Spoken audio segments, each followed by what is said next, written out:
how to add birthdays in Google Calendar. So first, go to your Google Calendar here, and then make sure that this birthdays is toggled on. Okay. Now next is go to Google Contacts, and then just click on Create Contact here at the left side.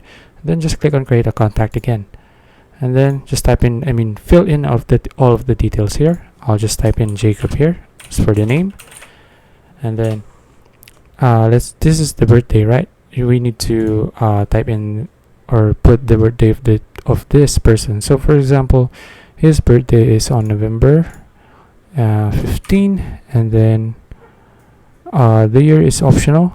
So for example, you're done, and then just click on save.